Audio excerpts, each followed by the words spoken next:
Hi, Kelly Starrett with MobilityWOD. It's that time of year again where we get to talk about surviving and thriving in what is one of the largest single athletic events on the planet, the CrossFit Open. Now, for years we have talked about how to get prepped and warm up for these amazing workouts. Now, while these efforts sometimes are beyond and exceed our normal day-to-day capacities as athletes competing and just moms and dads working out in the gym, one of the things that we see is in this Open is it's a wonderful time to actually have a season and to clean up and sort of highlight some of the aspects of being an athlete during a season that sometimes escape us in our day-to-day training experience. What I'm talking about is we want to use this time to focus on behaviors and focus on highlighting some of best practices that will lead and bleed over and carry over toward the rest of our lives, especially around other athletic events. So we're going to use this 18.1 as the launch point of our season for the next 6 weeks. And what we're going to talk about are specific strategies to recover more effectively from these workouts and specific strategies to think about how to better be more successful during these endeavors. So here's the first thing we're going to do. Hit it, G. We're going to talk about goals and ways of improving adaptation to this workout. Now, immediately what we're going to do post-workout is that we're going to focus on cooling down. One of the mistakes that we see regularly athletes make is that they are in our gym, they're cheering and coaching for each other, there may be a specific time where they're going, but they smash themselves after doing the warm-up, and then they literally just put the wet, frothing horse away in the barn.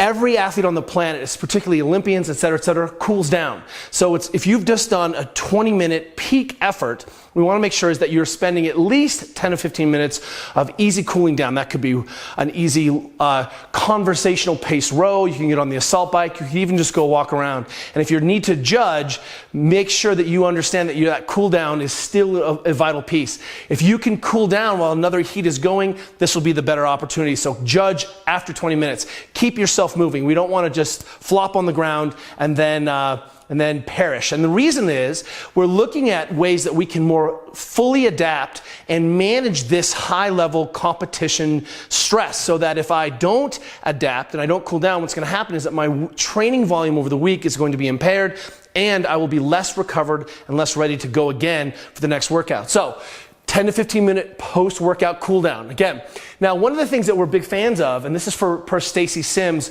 our exercise physiologist, is try to consume between 20 to 40 grams of an easily digestible carbohydrate with some water, 18 to 20 grams of water, 18 to 20 ounces of water, after the workout. Now he says 20-40, and our idea here is within women, we have a little bit shorter window where we can pull in that water. Now let me be clear, this protein isn't about protein synthesis, it's about rehydration, and it turns out a little bit of easily digested protein, soy protein, even whey protein, can suck right that water back into your cells so you can begin that recovery and begin that rehydration. Oftentimes when we miss that initial window, for women it's about 20 minutes, for men it can be extended up to 40 minutes to an hour, is that we lose a critical time to pull water back in so we can turn the system around. So again, immediately afterwards, be prepared. This is about rehydration. After the cool down, I want you to spend 10 minutes addressing specific tightness. So one of the old Russian mantras was that if you leave the gym stiff, you're going to be stiff. So if your back is cooked out or your forearms are pumped or there's some aspect of your system that feels tight or stiff, what I want you to do is just spend an easy 10 minutes doing any soft tissue mobilization to address that specific stiffness. Now, when you get back to the evening, you're going to be at your home. What I want you to do is plan on taking a 15 to 20 minute walk after dinner. One of the things that we can do is continue to circulate and recover and remove congestion from our bodies. And this easy, highly aerobic, low effort, 15 to 20 minutes before you go to bed will help you sleep better, but also, once again, will help to address stiffness from that very, very super maximal intense effort. Again, now, right before we go to bed, we're going to focus on 10 minutes of targeted soft tissue work pre-bed. And one of the reasons we're going to do this is now I have a chance to kind of swallow down and absorb that workout, and I can see specifically where it's tight or where I'm going to feel like I'm going to have issues. Because if we can't get back into the gym because we're blown out for the next couple days, then our fitness is actually going to decrease over the next 6 weeks. And one of the great aspects of the Open is to figure out how to train and compete, because everyone can be good at one day, but not everyone can be good 6 weeks in a row. So our mantra here is, how can I swallow that down? 10 minutes of soft tissue work before you go to bed, Even if you just follow the daily MobilityWOD recover videos, that will take care of it. But it's also about helping you fall asleep more effectively. So 10 minutes before you go to bedroom is about down regulation as much as it is about soft tissue management. Be in bed 30 minutes earlier than you think you normally would.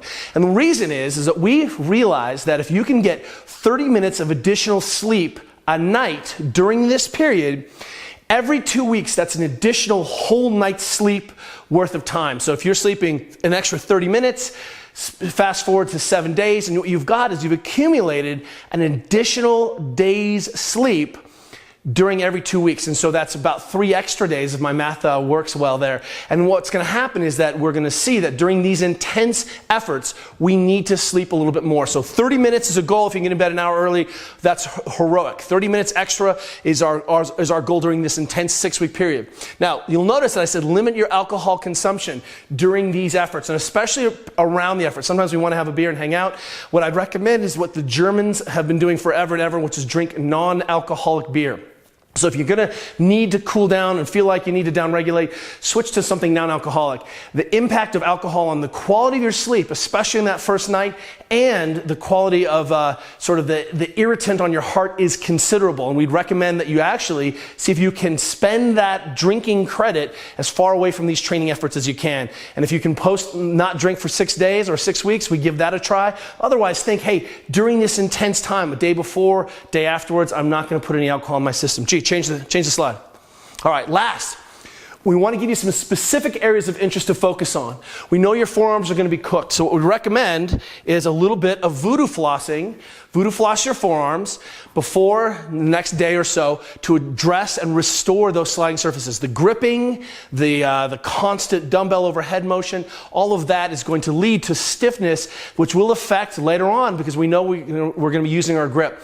The grip sometimes gets taken for granted.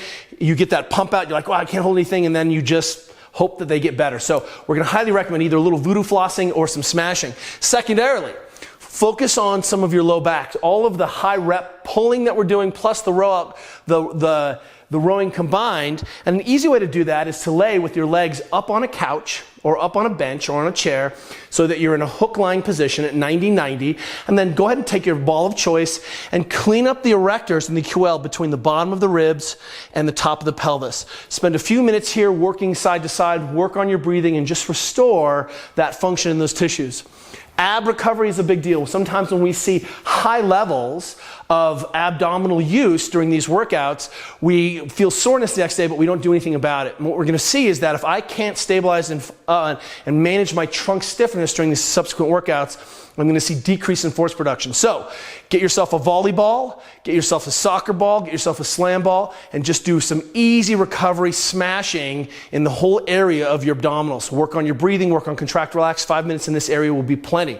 And finally, if you find yourself you're fortunate enough to have a Marc Pro recovery device, and you can trigger that muscle-activated recovery cascade, what we recommend is see if you can get 2 hours of pumping. Our favorite pad placement here is to go one channel high-low, one channel high-low, and you'll notice we're once again at the top of the pelvis and the bottom of the rib cage. And here's an easy way of trying to just pump and to decongest these hard-working tissues. So here's the goal. Can I go back to that first slide, G? Can I be more effective at managing these adaptation loads post-training, and then can I do a little bit of soft tissue work so that I'm better able to effectively train during the rest of the week? Hang tough, we got more advice coming for you from 18.2, and good luck.